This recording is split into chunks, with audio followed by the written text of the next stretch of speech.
tout le monde, bienvenue sur cette nouvelle vidéo. Comment allez-vous? J'espère que vous allez tous bien, que vous êtes tous bel et bien en forme. Alors, on va parler maintenant des deux matchs de l'Inter, donc contre la Rome et aussi hier soir contre la Fiorentina. Je n'ai pas fait de vidéo justement de la Rome parce que j'étais pas là, hein, donc j'étais pas là et j'avais regardé le match mais j'étais pas là, donc je pouvais pas vous faire une vidéo.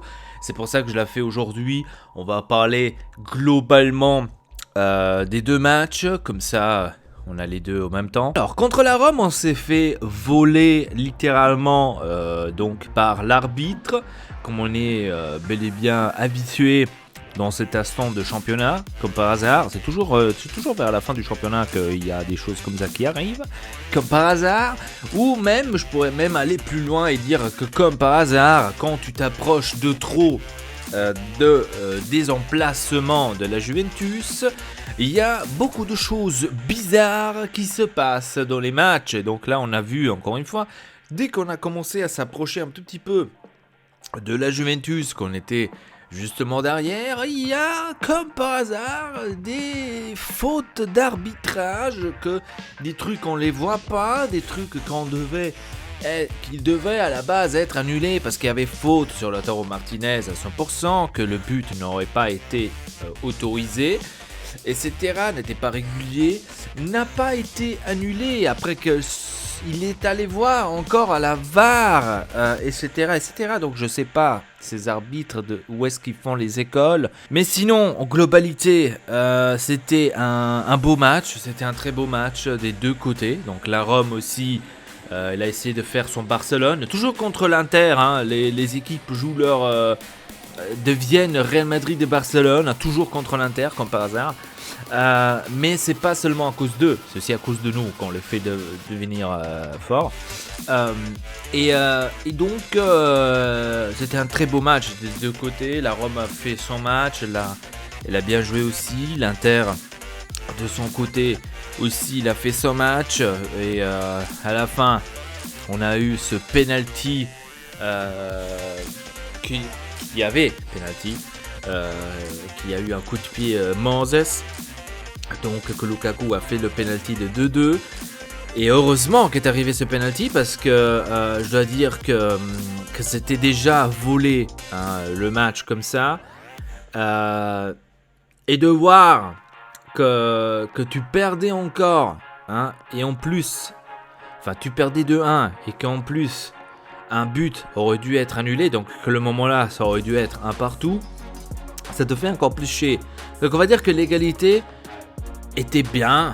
Oui, c'était bien. Mais on aurait dû gagner ce match-là. Le match de hier contre la Fiorentina nous a donné des bons espoirs. Eh oui. On a vu une très belle Inter. Une Inter qui a dominé pratiquement 90 minutes. La Fiorentina a fait en deuxième mi-temps peut-être 1 ou 2 actions dangereuses. Et pas plus que ça. Donc l'Inter a fait 2 poteaux. Avec Sanchez, avec Lukaku, on a joué vraiment bien. Première mi-temps, la Fiorentina a mis un bus devant le but parce qu'ils se croyaient déjà Barcelone-Real Madrid, hein. Donc eux aussi, ils étaient en train de gagner le Scudetto. La Fiorentina a rotto il cazzo.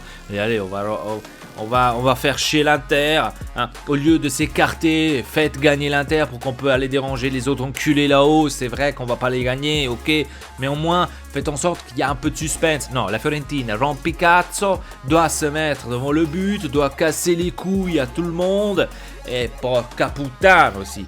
Mais bon, on a bien joué, donc on peut pas rapprocher à cette équipe de ne pas avoir bien joué, parce que on a bien joué, c'est ça le truc.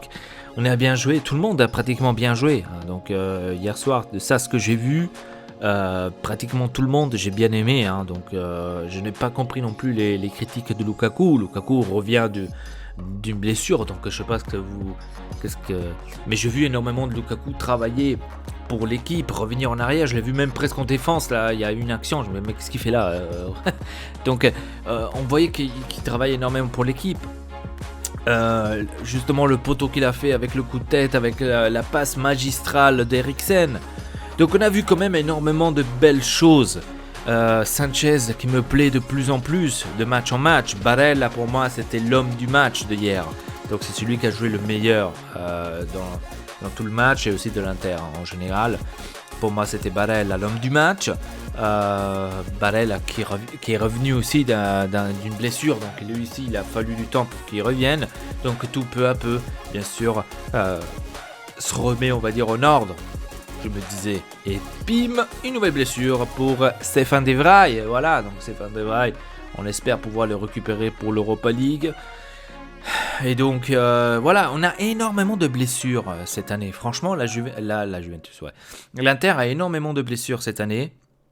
Et tout le monde critique le préparateur de l'Atlético Madrid, qui est arrivé chez nous, qui fait ça trop fort. Donc, qu'il est trop hardcore avec les joueurs. Et c'est pour ça qu'il se blesse. Un exemple, Sensi qui n'arrive pas à se récupérer. Donc à chaque fois qu'il y a une nouvelle qui disent, parce que là il y a eu, je crois, Conte qui avait dit Sensi est pratiquement presque totalement récupéré, il court déjà, etc. Mais moi j'ai pas confiance à ce joueur. Je dois le dire. Moi personnellement, j'ai pas confiance à ce joueur. Bon, parlons maintenant du Scudetto raté de la Juventus, parce que ce soir la Juventus aurait dû gagner. Déjà tout le monde était en train de fêter sur Facebook en disant ouais viens Conte, viens avec nous, viens fêter comme le 5 mai à l'époque, c'était aussi contre l'Udinese, viens fêter avec nous. Et au fin de compte voilà, il perd contre l'Udinese 2-1. L'Udinese, je pense qu'elle est hyper contente parce que l'Udinese a fait mieux que l'Inter à ce point. Parce que l'Inter n'a pas réussi à gagner contre la Juventus et que l'Udinese, oui. Donc, ils ont, on va dire, repoussé la victoire du Scudetto pour un peu plus tard. Je ne pense pas que la Juventus perdra le championnat comme ça. Je ne pense pas en tous les cas. Mais dans le foot, on ne sait jamais. Moi je dis une chose, avant de terminer cette vidéo, je voudrais dire une chose. La Juventus a une chance énorme qu'il y a eu le coronavirus. Ils ont eu une chance énorme. Parce que pour moi, là j'en suis sûr à 100% que vous le pensez comme moi, dites-moi dans le commentaire ça par contre.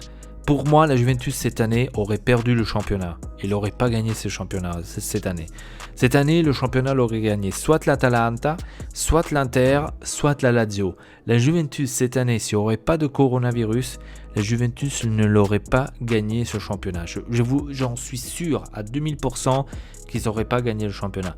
Et je pense même que la Lazio aurait beaucoup plus de chances de le gagner que l'Atalanta, l'Inter et la Juventus, parce qu'eux, ils n'auraient pas l'Europe. Donc, en n'ayant pas l'Europe, en jouant seulement une fois par semaine, ils auraient eu un énorme avantage par rapport à la Juventus et par rapport à l'Atalanta et aussi à l'Inter. Donc, s'il n'y aurait pas tout ce bazar, s'il n'y aurait pas tout ce truc à arrêter ici et là, on ne sait pas si on va jouer 3 mois d'arrêt et machin et chouette, je pense que la Juventus cette année aurait perdu vraiment le championnat. On a perdu 11 points en faisant de l'égalité une fois perdu et de l'égalité. On a perdu 11 points. Donc, on est alors maintenant sur le classement. D'accord ? On va sur le classement de la Serie A. Donc, on est à 73 points. Plus 11 points. D'accord ? Donc, on est à 73 points. 73 points. Plus les 11 points qu'on aurait dû normalement avoir, on va dire, si on aurait joué correctement et comme il faut, etc., on aurait en ce moment 84 points. Les amis, on aurait, je vais vous montrer parce que, truc de fou, on aurait 84 points en ce moment même. Donc, on serait premier avec 4 points d'avance sur la Juventus. Et on aurait gagné pratiquement le Scudetto, on l'aurait dans la poche parce que il y aurait encore 3 matchs à faire. Bon, il y avait encore tout dedans. Mais imaginez-vous, bordel. 84 points on aurait en ce moment. Et la Juventus en ce moment a 80 points. Donc on aurait 4 points d'avance sur la Juventus. si on n'aurait pas jeté les points qu'on a jetés maintenant à la fin de saison, quoi. Contre le Sassuolo 3-3, contre le Bologne 2-1, parce qu'on ne s'est pas appliqué, contre le Verona 2-2, parce qu'on ne s'est pas appliqué, contre la Rome 2-2, bon, là c'était un peu plus magistré par l'arbitre, et 0-0 contre la Fiorentina, parce que tu n'as pas réussi à concrétiser la chose. Donc, voilà. Bref, après cette énorme, on va dire, chute libre qu'on a maintenant de nos pensées, qu'on aurait pu être là, maintenant en train de se battre pour la première place, je dirais que j'arrête cette vidéo parce que sinon on va flipper nos races et on va détruire encore des trucs ici autour de moi. Bref, sur ce, je vous dis à très bientôt pour une nouvelle vidéo. N'hésitez pas à vous abonner à la chaîne Ortex et le Pas. Et sur ce, à très bientôt. Peace.